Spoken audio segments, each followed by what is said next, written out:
우리 하나님 말씀 같이 보겠습니다. 출애굽기 24장 1절부터 8절까지 한 절씩 교도하겠습니다. 출애굽기 24장 1절부터 8절까지.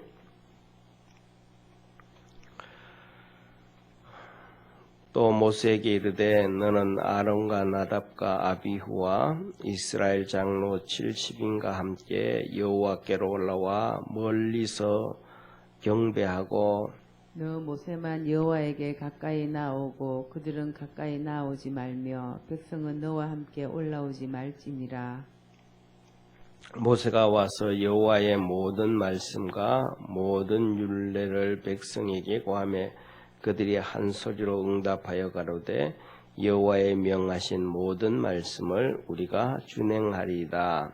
모세가 여호와의 모든 말씀을 기록하고 이른 아침에 일어나 산 아래 단을 쌓고 이스라엘 12지파대로 12기둥을 세우고 이스라엘 자손의 청년들을 보내어 번제와 소로 화목제를 여호와께 드리게 하고 모세가 피를 취하여 반은 여러 양푼에 담고 반은 단에 뿌리고 언약서를 가져 백성에게 낭독하여 들리매 그들이 가로되 여호와의 모든 말씀을 우리가 준행하리이다. 모세가 그 피를 취하여 백성에게 뿌려 가로되 이는 여호와께서 이 모든 말씀에 대하여 너희와 세우신 언약의 피니라. 아멘. 이제 그 전체를 이렇게 한번 상황을 설명을 하면요. 이스라엘 백성이 출애굽을 해서 시내산에 도착을 했잖아요. 그러니까 하나님이 모세에게 말씀을 하시는 거예요. 이스라엘 백성을 데리고 전부 시내산으로 올라와라. 그러나 이렇게 가까이 오지 못하도록 사방에 선을 그어라 그래요. 그래서 이스라엘 백성들이 이제 거기까지 시내산 밑에까지 하나님 앞에 갑니다. 그 다음날 갔더니 하나님께서 시내산에 불로 임하신 거예요. 불과 그 다음에 천둥과 내성과 연기로 그래서 하나님이 임하시니까 그리고 음성을 이제 들려주기 시작하시는 거예요. 하나님이. 그러니까 이스라엘 백성들이 그 앞에 너무 하나님을 두려워서 엎드려서 하는 얘기가 하나님 앞에 소리 지르기를 하나님 우리에게 직접 하지 마시고 모세에게 말씀하시옵소서. 그러면 우리가 다 준행하겠나이다. 그러면서 이스라엘 백성이 하나님 앞에 그렇게 호소를 합니다. 그랬더니 하나님이 그 소리를 들으시고 모세와 여호수아를 부르십니다. 그래서 더 하나님 앞에 가까이 나가게 되어지죠. 그래 나갔더니 그때부터 이제 하나님이 이스라엘 백성들은 밑에 있고 하나님의 음성을 듣습니다. 그게 뭐냐면 우리가 잘 아는 십계명부터 시작해서 어제 우리가 지난주까지 있었던 출애굽기 23장에 있는 가장 기본적인 십계명부터 시작해서 이스라엘 백성들이 살아가는데 어떻게 살아야 되는지 도적질이라든지 음란이라든지 뭐 이런 모든 부분에 대해서 쭉 말씀을 해주셔요.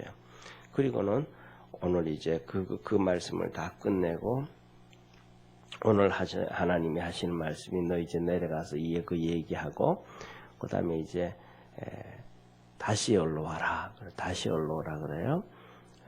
다시 올라올 때는 그냥 올라오지 말고 오늘 본문 말씀에 있는 것처럼 아론에게는 아들이 4명이 있거든요. 그런데 아들 첫째와 둘째 그래서 나답과 아비후와 그 다음에 이스라엘의 지도자들 족장들 장로 70인 항상 이스라엘은 이 70인을 얘기를 하는데 이 70인이 어디서부터 나오냐면 이스라엘이 이 야곱이 그의 가족들을 데리고 애굽으로 내려갈 때 70이라서 그런지 계속해서 이 70을 얘기를 말씀을 하십니다. 그래서 이 70명의 장로를 데리고 올라오라 그래요. 그래서 모세가 내려와서 오늘 이제 백성들에게 말하는 거예요. 그러니까 하나님 말씀을 다 들었으니까 들은 것을 한 번만 얘기하면 안 되잖아요. 그것을 성문화시켜야 책을 만들어야 글을 써놔야 그것을 대대로 이스라엘 백성들 대대로 그것을 읽을 수 있으니까 이제 모세가 내려와 가지고 그것을 하나님 앞에서 드렸던 말씀을 출애굽기 19장부터 24장의 말씀을 밤새도록 다 이렇게 기록을 한 거예요. 다 기록을 하고 아침에 일어나 가지고 백성들에게 말하는 거예요. 하나님의 말씀을 이래 말씀하셨다라고 얘기하니까 우리가 다 듣겠습니다.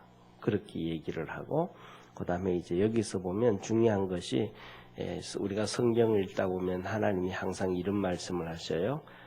법도와 율례와 계명을 지키면 법도와 율례와 계명을 지키면 이 말씀을 한단 말이에요.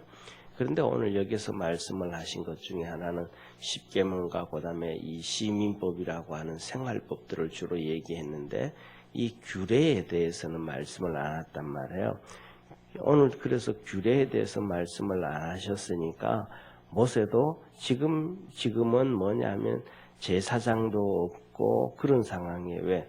제사장이 있어야 되는 거는 성전이 있어야 성막이 있어야 그 안에서 하나님을 섬길 수 있는 제사장이 있는 거 아니에요. 그런데 지금은 하나님이 성막을 말씀하지 아니하셨기 때문에 하나님을 뭘 어떻게 섬겨야 되는지에 대한 규례를 하나님 말씀을 하지 않으신 거예요. 그러니까 모세도 오늘 아침에 일어나 가지고 하는 얘기가 오늘 본문 말씀에 보면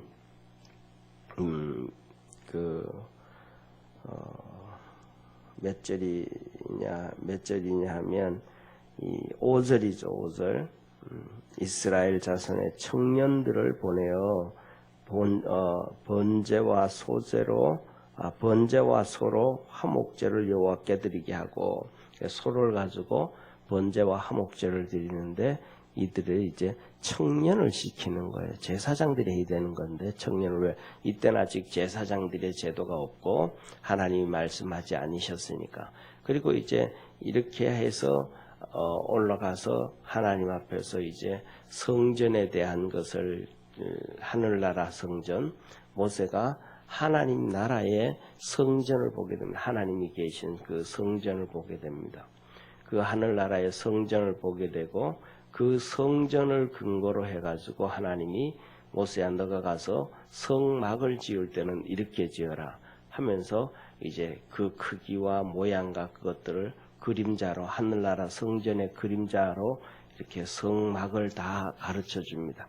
그러면서 성막을 그렇게 하게 하시는 것은 바로 이스라엘 백성들이 계속 이동을 해야 되니까 함께 이동하게 하기 위해서 성막을 짓게 하고 이제 이 성막에 하나님 앞에 섬길 사람들은 레위인이고 제사장들은 아론의 후손 아론의 후손들의 그 내 아들들이다 라고 하나님이 쭉 말씀을 해주시는 거예요.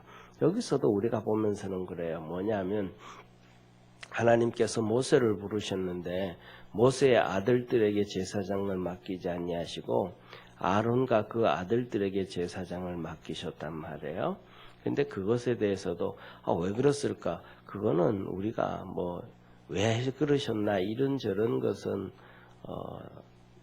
얘기할 세상 말로 하면 군번이 아닌 거죠. 그건 하나님의 주권의 문제입니다. 다시 말하면 하나님이 왜 아브라함을 택했을까? 예를 들면 우리나라에 이순신 장군을 택하든지 그러시지. 이거는 선택의 문제는 우리가 관여해야 될 부분이 아니고 전적으로 하나님의 주권이라 이말 하나님의 주권. 그러니까 그것에 대해서는 다시 생각할 필요도 없고 얘기할 필요도 없는 거죠. 왜 하나님이 하시는 일들이니까 그것은 우리를 선택하고 구원하신 것에 대해서도 그렇잖아요.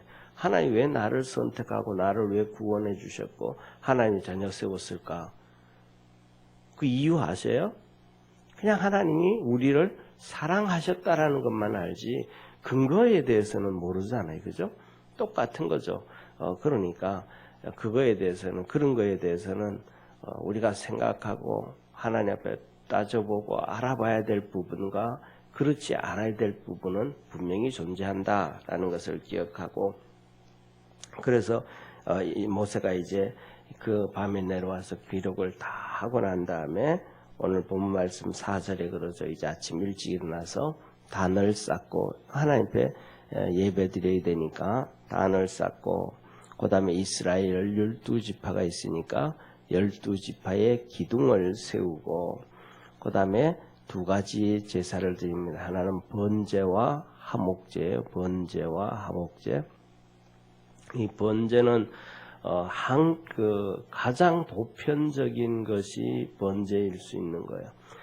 이 번제라는 것은 내가 언제든지 하나님 앞에 드릴 수가 있고, 그 다음에 이 번제는 아침 저녁으로 시간을 정해놓고 드리기도 하고, 그래서 구약 우리가 성경에 보다 보면 이 상번제라는 단어가 나와요. 상번제. 이 상번제라는 얘기는 번제 중에서도 최고로 좋은 제사가 아니고, 이거는 시간을 정해놓고 드리는 제사를 이 상번제라 그랬어요. 이게 아침 저녁으로 항상 하나님 앞에 드리는 이것을 놓고 상번제라 그렇게 얘기를 했습니다.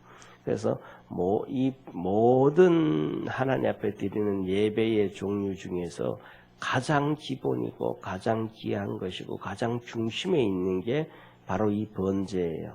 그래서 이 번제는 그렇게 어쩌면 글쎄요, 오늘날로 표현을 한다면 이 번제와 가장 유사한 것 중에 하나가 주일 예배가 아닐까, 그런 생각을 한번 해봅니다.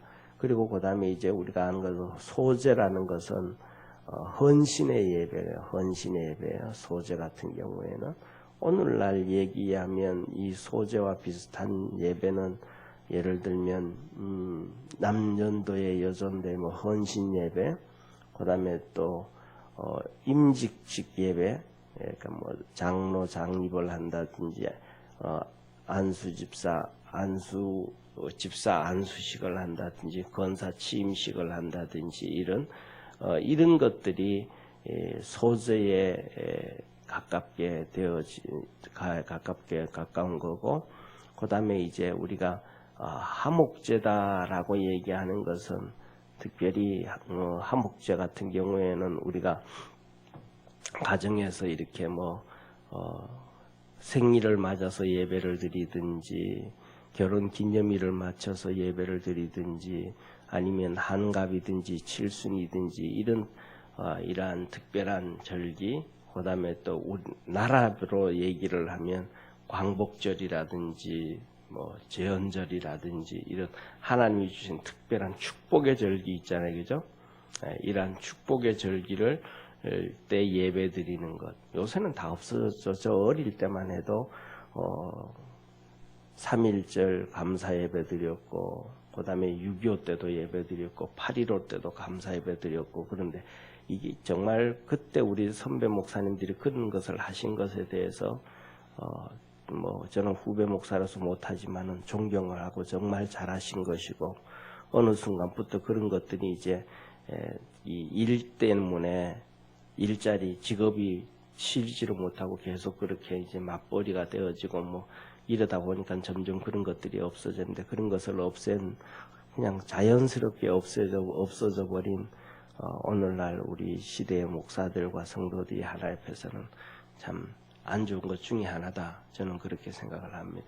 그래서 그런 것들이 화목제에 관련되어져 있고, 또 우리 개인적으로 볼 때는 하나님 앞에서 이렇게 소원을 두고 또 주신 것에 감사하고, 또 하나님이 이렇게 되어지기를 원합니다. 소원을 갖고 감사 헌금을 드리는 것이 화목제의 일부분 중에 하나고, 그 다음에 나오는 것들이 이제 속건제랍니다. 속건제. 이 속건제는 뭐냐면 하나님의 성전에서 죄를 지었을 때 성물에 대해서 죄를 지었고 하나님의 성전에 대해서 죄를 지었을 때 드리는 제사가 속건제. 쉽게 말하면 교회 안에서 싸웠다든지 그다음에 또 남전도 여전도에 회의하면서 목소리를 높이고 막 그냥 감정 조절을 못하고 목소리를 높였다든지 이런 감정 컨트롤을 못해 이런 모든 교회 안에서 쉽게 말하면 비정상적인 그냥 자기는 정상적인 얘기를 했다 할지라도 다른 사람이 들을 때는 정상적으로 얘기를 했다 할지라도 자기 속은 자기가 더 잘 알잖아요. 감정 조절 못하고 얘기했다든지 기분 나빠서 얘기했다든지 뭐 이런저런 수많은 그러니까 교회 안에서 잘못되어졌던 것에 대해서 하나님 앞에 회개하고 그러는 것을 속건죄에 가깝다. 그 다음에 이제 마지막으로는 이제 속죄죄는 오늘날로 보면 예수님의 십자가와 관련되어져 있는 거예요. 그래서 이 속죄죄는 고난 주간과 부활절의 예배가 바로 이 속죄죄와 같은 거다. 그렇게 얘기를 드리고 그 다음에 많은 분들이 그러거든요. 거의 우리 CCC부터 시작해서 11조는 폐지되어야 된다, 없어야 된다고 막 얘기하는데 구약에서는 하나님 앞에 11조를 드릴 때는 요제를 드립니다. 요제와 거제를 드립니다. 그러니까 요제와 거제는 하나님이 주신 것에 대해서 감사하면서 춤추면서 하나님 앞에 예배드리는 예배예요. 거제 같은 거 높이 받들어서 드리는 거. 그래서 이 11조를 드릴 때는 하나님 앞에 이렇게 두 손을 높이 들고 그것을 하나님 앞에 드리는 제사죠. 그래서 그런 거. 그래서 그런 전체적으로 볼 때 11조가 없어야 된다, 뭐가 없어야 된다 하는 거는 사람들이 그냥 하나님 말씀을 자기 자의적으로 해석하고 자의적으로 얘기하는 것이지 그렇지가 않다. 그 다음에 요제 같은 경우도 그렇습니다. 요제 같은 경우에도 하나님 주신 것에 대해서 너무 기뻐하고 즐거워하고 좋은 일이 있을 때 하나님 앞에 기쁨으로 예배드리는 것. 이것이 이제 요제다. 그 다음에 전제 같은 경우에도 똑같습니다. 전제 같은 경우에도 헌신을 상징을 합니다. 헌신을 하는데 그 중에 이제 예를 들면 전제 같은 경우에는 소제와 조금 다른 것이 소제는 큰 결단이고 전제는 작은 결단일 수 있어요. 그래서 소제를 드릴 때는 가루로 드리고 이 번제와 함께 드려지고 전제는 이 포도주를 호리병에 담아와서 쏟아 부으면서 이렇게 내 모든 에너지, 내 모든 정성을 주님께 드립니다 하는 그런 의미, 이 헌신의 의미가 전제에 있습니다. 이런 것들에 대해서 이제 모세를 부르시고 난 다음에 산에서 말씀한 이것이 뭐냐면 규례에 관련된 거거든. 하나님의 성전을 짓고 그래서 이 성전이 아직 안 만들어졌고 그것에 대해서 어떻게 지으라고 얘기하지 않으셨으니까 이 부분에 대해서는 빼고 10계명에 대해서 그다음에 생활법에 대해서 쭉 말씀을 하신 거예요. 23장까지. 그래서 그것을 모세가 다 기록하고 아침에는 청년들에게 아직 하나님 말씀하시지 아니셨으니까 제사장도 세우지 아니하였고 레위인이 하나님의 성전에서 섬기는 것도 왜 성전을 안 만들어서 말씀을 하지 않으셨으니까 모세가 청년들에게 가서 이 소화 가져와라 번제와 하목제를 우리 하나님께 드린다. 그리고 이 하목제의 특징이 그겁니다. 모든 제사는 그냥 하나님 앞에 드리고 나면 끝인 거예요. 그런데 하나님 앞에 드리고 난 다음에 이렇게 이 제사를 하나님 앞에 드린 성도들이 그 제물을 같이 먹고 기뻐하고 즐거워하는 게 하목제예요.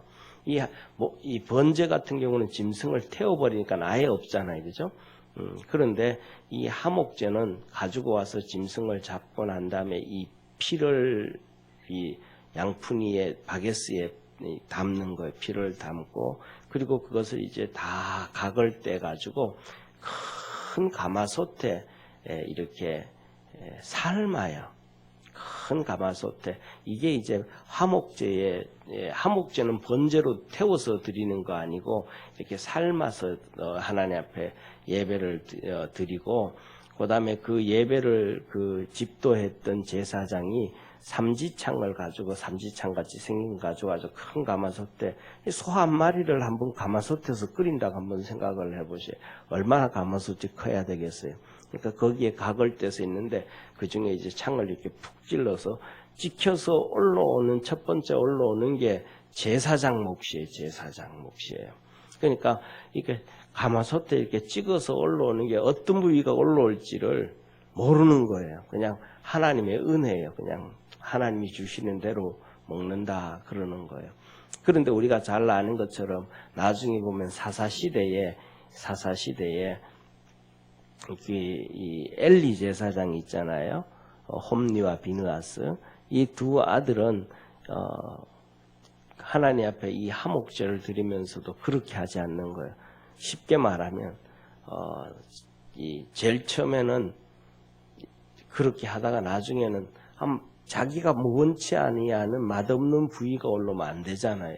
그러니까 나중에는 참지창을 가지고 이렇게 좋은 자기가 원하는 부위를 이렇게 골라서 찍어내다가 그것도 귀찮으니까 아예 집어넣을 때 끈으로 묶어서 자기가 원하는 부분을 집어넣고 나중에 그것을 건져 올리면 하나님 앞에서 하나님이 그것이 죄다 잘못됐다 그렇게 얘기가 나중엔 더 나아가서는 성적인 범죄도 성전 안에서 이루어지는 이러한 비참함이 찾아오게 되죠. 엘리 제사장이. 그러니까 하나님 그렇게 하지 말라라는 거예요.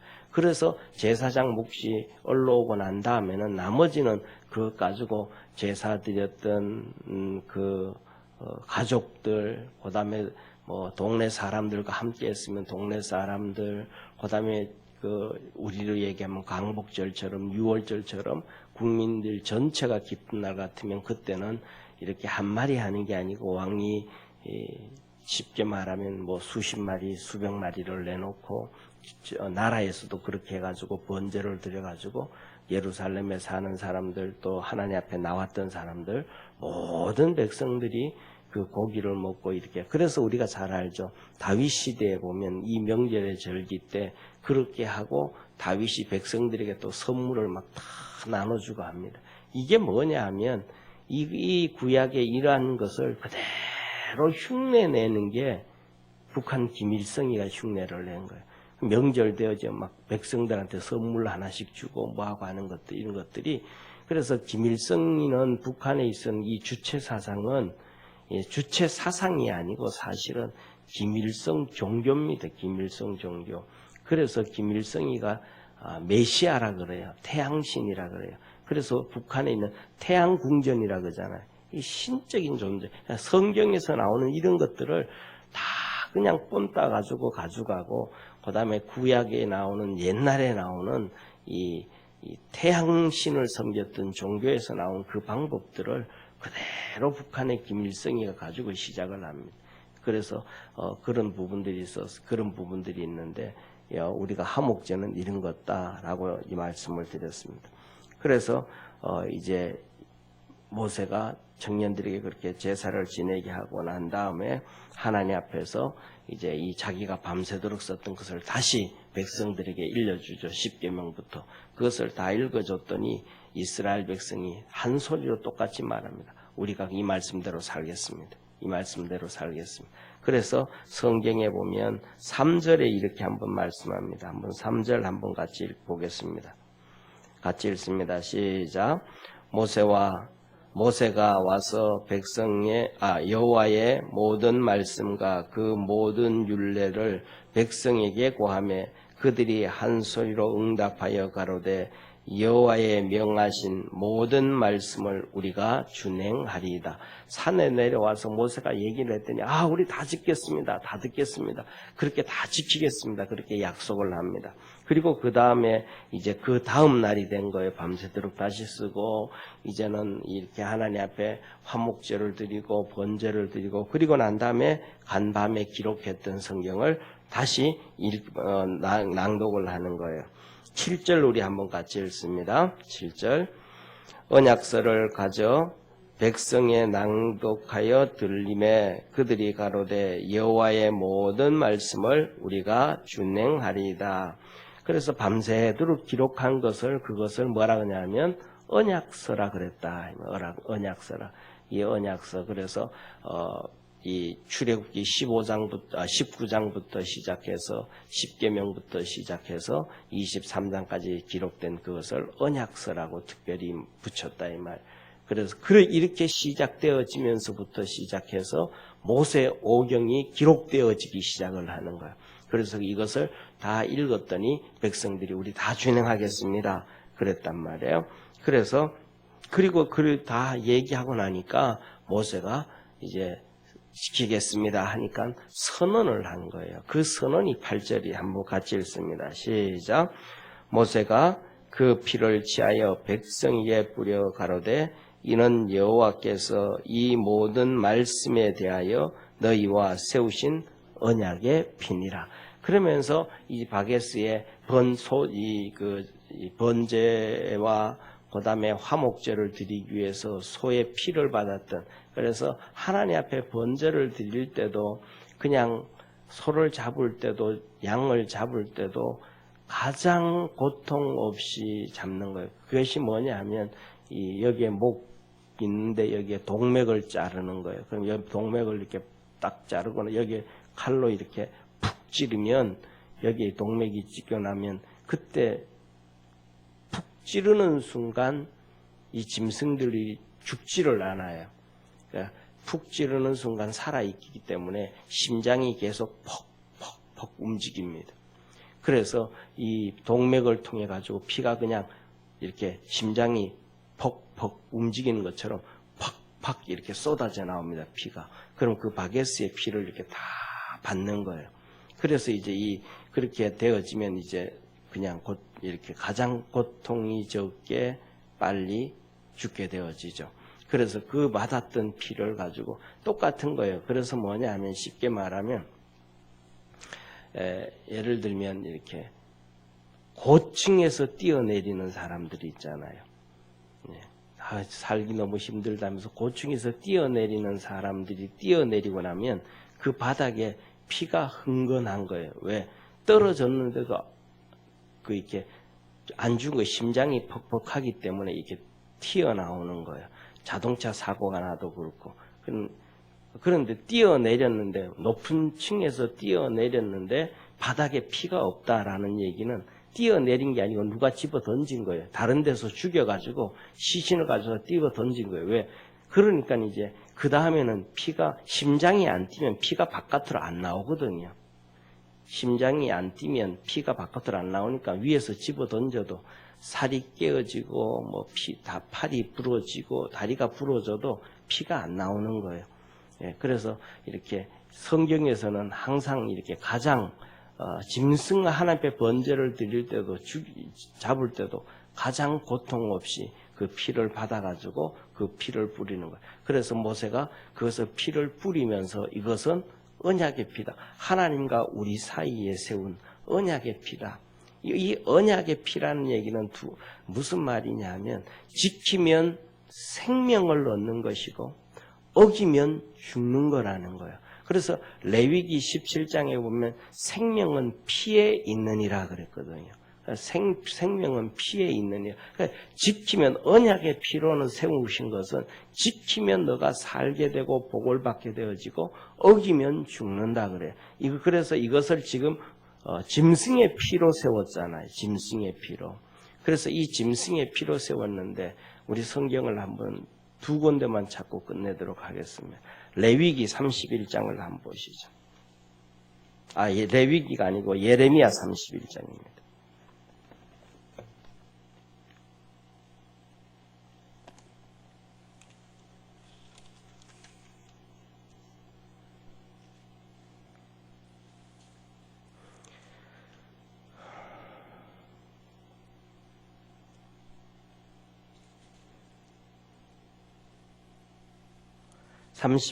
우리 31장 31절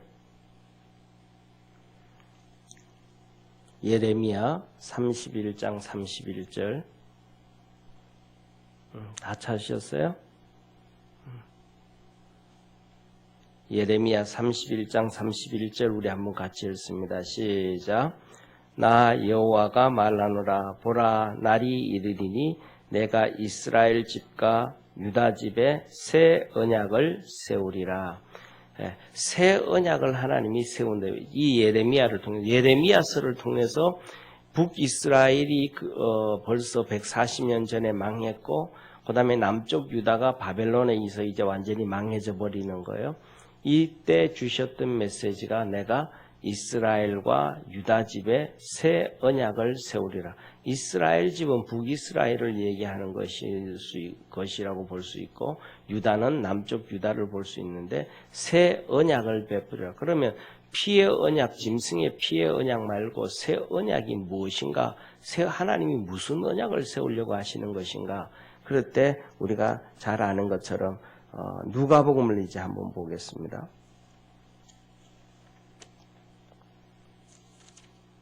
누가복음 끝부분이에요. 22장 신약성경.